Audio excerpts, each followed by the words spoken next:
So our first speaker today will be Dr. Frank Kaufman.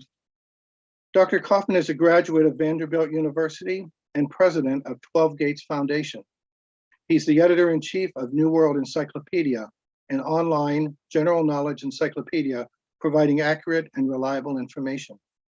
Dr. Kaufman's work in the arena of religion and peace has involved him in interfaith and humanitarian missions, including extensive work in Israel and Palestine, Croatian refugee camps, the Eritrea-Ethiopia border, Hindu-Muslim conflict zones in India and Kashmir, revolutionary centers of southern Philippines, the Gulf, Sri Lanka, and elsewhere. Again, his topic will be religious illiteracy and religious freedom. Welcome, Dr. Kaufman.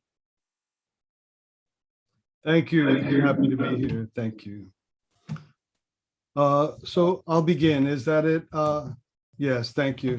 Thank you very much to the organizers. Congratulations for putting this together. Thank you for all the participants and guests who have logged in and are part of this. I'll keep introductory remarks and thanks to a minimum because I have a fair amount of content and I'm going to keep to the time. So the content touches very superficially on issues, all of which require far more extensive investigation. So I will turn to a PowerPoint presentation and I'll continue with my program, my presentation from there. Okay, thank you. So here's the conference name.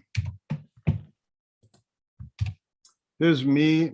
If people want to take a quick second to get my email address, if there's anything I raise or for any reason you want to reach me, I welcome anyone and everyone if I can be helpful ever. Also, the organizers can provide that for you. The title of this meeting is called The Responsibility of the Media to Defend Religious Freedom. That means that we deal with three things: religion, government, and media, obviously. And what are the interrelationships among these three power structures? All of these parts of living life in any society, religious, government, and media all wield power of different sorts, and anything with power competes, and ideally healthy relationships among the various spheres can obtain.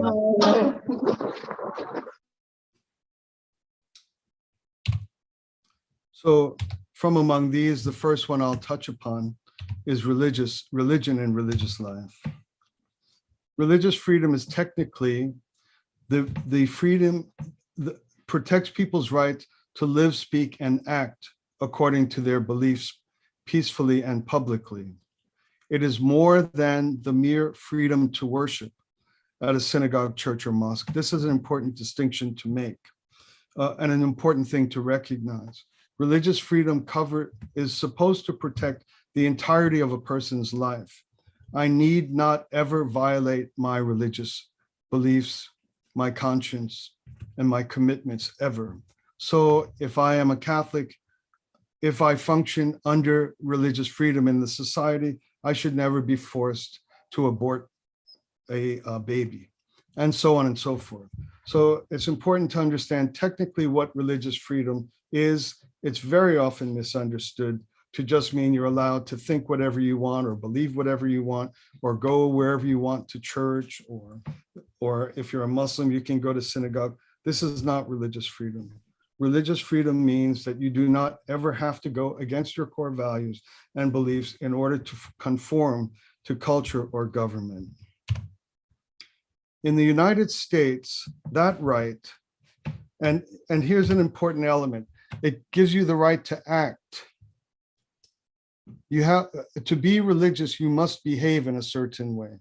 And so the rights of religious freedom guarantee our rights for our behavior, our public behavior. That's a very tenuous issue, and the government is always has to measure these things. There's certain actions that one could claim to be religious that would be problematic in civil society. In the United States, these rights that I just described are guaranteed by God himself, herself. They are unalienable. They can never be taken away. They're not given us by the government. They don't come from anywhere else other than the fact that human beings have a creator, and these rights are the same as the capacity to breathe. Remember that it's protecting all of life, more than just where you're allowed to go to church. And the guarantee is that it comes from our creator.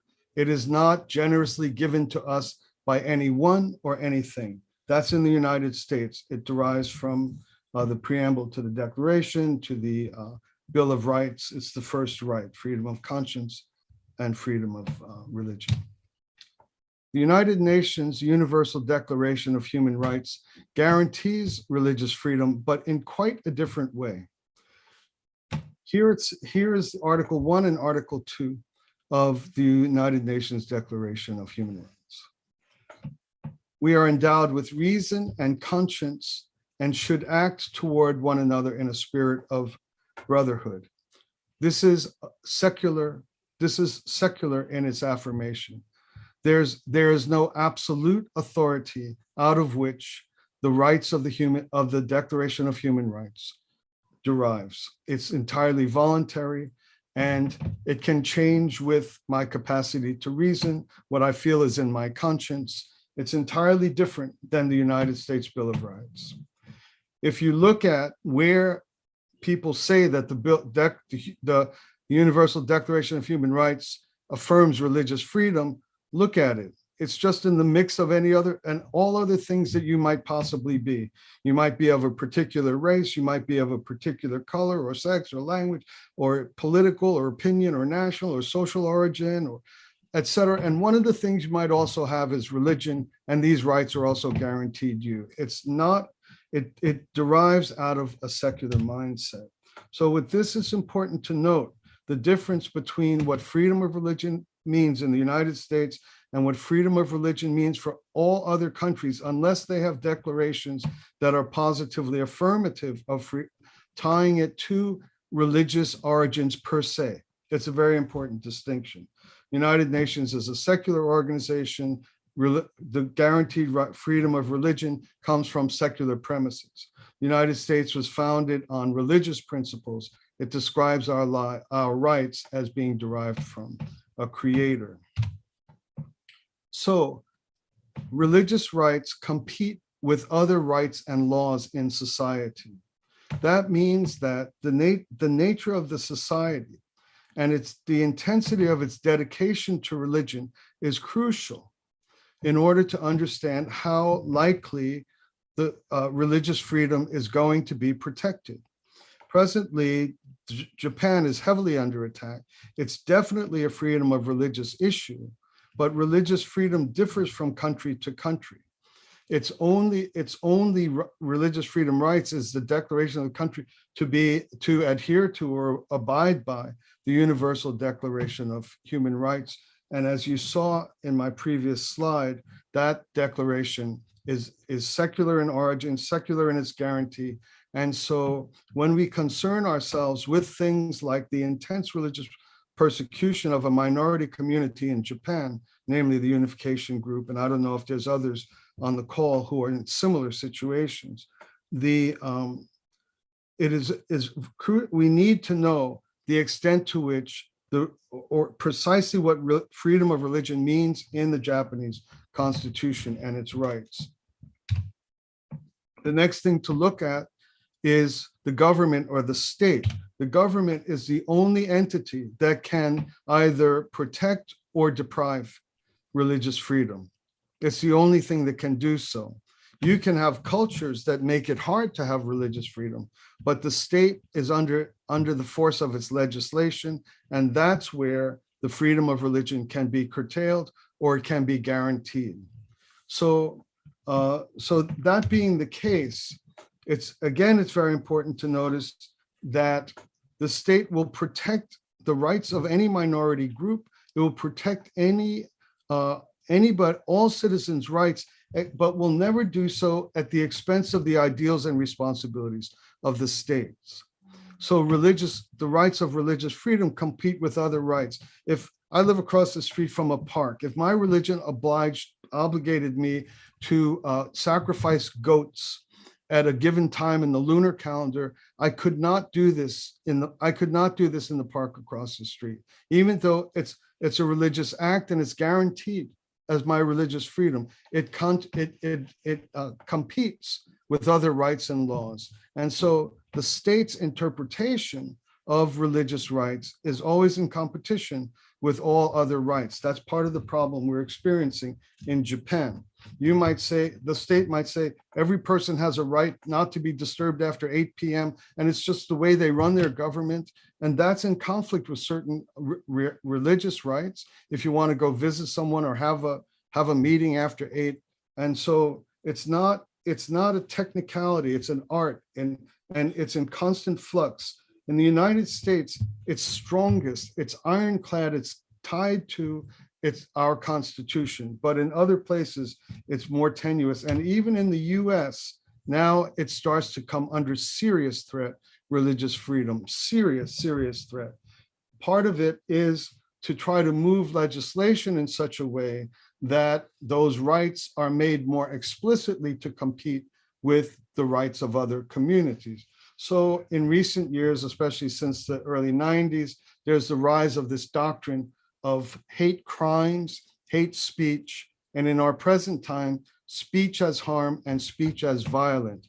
So now if a preacher in church says that no one in my community should ever consider a gay marriage or a homosexual marriage, that person might be accused of violence if there's legislation which adopts this doctrine of speech as harm or speech as violence. And so religious rights, now the right of religious freedom is under serious threat because it competes with other laws of the land. Here's an example of something I just picked out of the blue because it's in today's news. Rachel Levine, anybody familiar with Rachel Levine? Are people familiar with Rachel Levine? This is one of President Biden's appointees. I forget exactly her.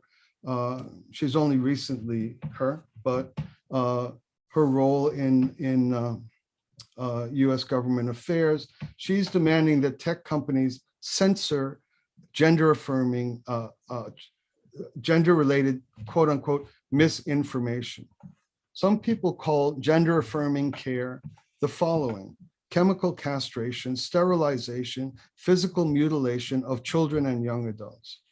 If the laws of the land, and this might be a simple description based on one's religious understanding of the nature of gender and sex at birth, the nature of being born as one of God's creatures. If the laws make it such that that is called incitement of violence, it becomes up to the government to decide whether it can guarantee religious freedom. These are the types of problems we face. It's not simply something we can just yell and scream about and insist. It has to do with the capacity to retain religion in our society. What is the role of media? That's the third element, the third point of power that I mentioned. Ideally, media has grotesquely degenerated in America more than elsewhere, but in the world at large. But ideally, media has a couple of iron rules. It should be committed to the truth first, and above all and completely. It should be independent. It should not be a pravda. It should not be at the service of a power center. It should be unbiased. It should get all views and present all views and write accurately. It should not be cruel. It should have humanness. It should have empathy for the subjects it covers. And it should be accountable. That's why you see retractions in newspapers and so forth. That's the role of media. It has no other job. It has no other job than these five things in its ideal. And media today is nowhere near behaving with this ideal. Which part of these five things do we find the obligation to defend religious freedom? It's not there. It's simply not there, except maybe humanness. But there is an obligation of media, and that is this, that its job is to make sure that those in power do not abuse their power. They do not, media exists to protect the powerless from the abuses of the powerful. That's where, if a religious minority or a religious community is being persecuted by the government or by agents in culture, and then the media can expose whenever the powerful are exceeding their role and their status. Only when they're exceeding their role and their status. But if agents who are hostile to religion successfully diminish the strength of religion to exert its rights and start to have the rights of transgender people as more important than the rights of religious people, the media will not have either the capacity or the structure or the orientation to protect religious freedom. It's not an arbiter of who's higher or lower. What it is an arbiter of if government is using power in excess of the laws of the land. That's the role of media. So I conclude here. I hope I think I've kind of stayed on time, I hope, Ray. Okay, here's my conclusion.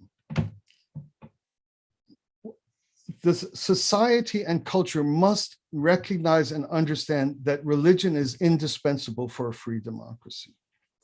If this declines, because religion competes with other rights, it will lose the protection of the state. Secondly, once religion declines in a culture, every person who's driving culture, including the media, becomes ignorant religiously. That means media doesn't even know what they're looking at. They don't know what religion is. None of them are religious. They've never been to church. They don't know how that feels. That's exaggerating. There's a lot of very religious journalists and so, but what I'm saying is that when religion goes away, like it has in the US and in the free world, if religious people don't have a way to keep in the forefront how vital religious conscience and religious life and religious practice is, it will lose its protection. And our worry about what the media does will be far secondary. The government will already consider it proper to deprive people of conscience and religious act.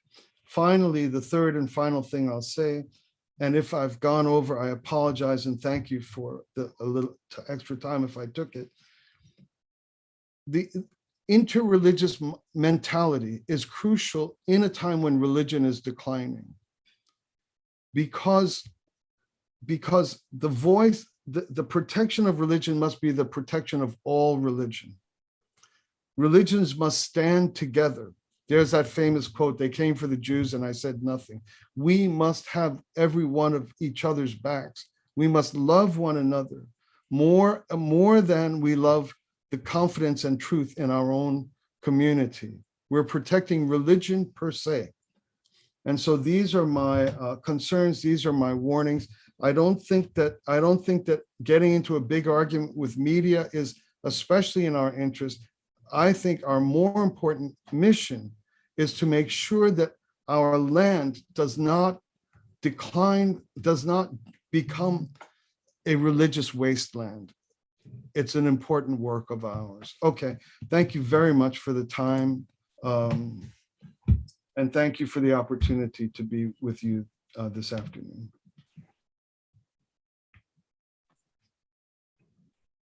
Thank you so much, Dr. Kaufman. Yes, so many points that you brought up. I think we could have probably a whole webinar seminar on so many of those points. And if I may just highlight a couple of things that you mentioned. You mentioned about actually, yes, defining religious freedom as endowed by our Creator and not having to conform to the mandates of the government and others.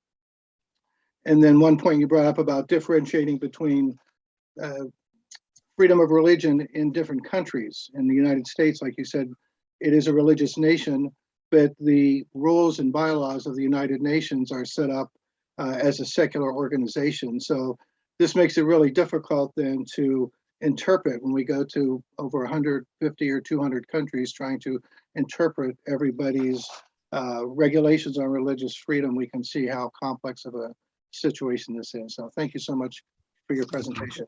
Thank you.